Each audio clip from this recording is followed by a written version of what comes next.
On the 3rd of March, the Russian state media announced that the local security forces carried out an extended counter-terrorist operation against the alleged members of the so-called Islamic State in the North Caucasus region, namely Ingushetia and Dagestan, leading authorities to introduce counter-terrorism emergency powers in the area. Reportedly, during a search operation in one of the residential buildings in the town of Karabulak, the alleged militants opened fire on Russian law enforcement forces. While the recent level of violence in unstable Ingushetia revealed the critical level of terrorist threat within Russia, it also signaled the potential terrorist attack in Russia's major urban areas. In this vein, on the 22nd of March, a group of radical Islamists, consisting of Tajik nationals, stormed the Crocus City Hall in Moscow, killing more than 100 civilians and setting the building on fire before being arrested by the Russian security officers. The Islamic State Khorasan province, a well-known branch of ISIS, claimed responsibility for the attack, vowing more similar revenge attacks on Russia. As such, one of the most brutal and deadliest terrorist attacks in the history of modern Russia repeatedly highlighted the growing radical Islamist infiltration in Russia, particularly in the North Caucasus region.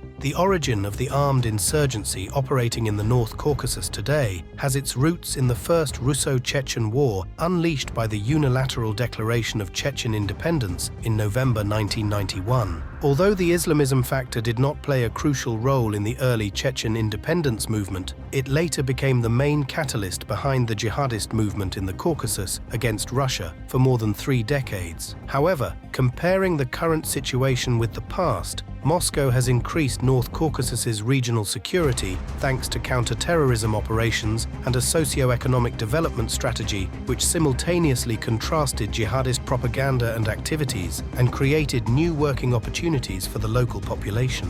When ISIS gained control over the large swathes of territories in Iraq and Syria in 2013 to 2014, it helped many radical Islamists to resurge and turn to violent attacks against local governments, including North Caucasus region. Although the ISIS's main organization was destroyed by the international coalition, many countries, including Russia, did not succeed in preventing Islamic propaganda on its soil.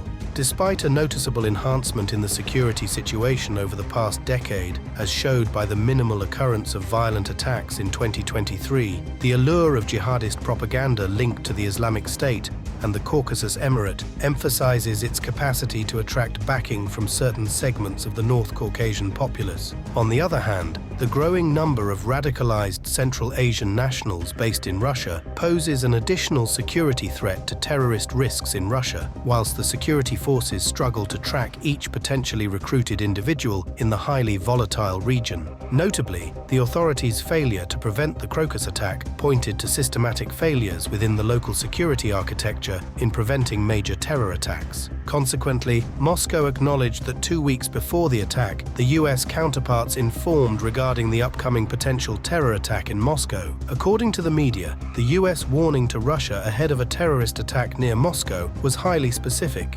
Crocus City Hall was a potential target of the Islamic State. Russia's inactivity toward the investigation of the warning and potential plot, despite the warning, raised many questions, given that no additional security measures were in place at the venue. There is one way in which the current developments in the North Caucasus are very much connected to the Moscow attack. After the Russian security services failed to prevent the Crocus City attack, they are keen to show the Russian people, who view the North Caucasus as a much more immediate threat than Central Asia, that they are actively fighting terrorism and having success. Much of what is known about the shadowy world of underground militancy in the region comes from Russian counter-terrorist actions there.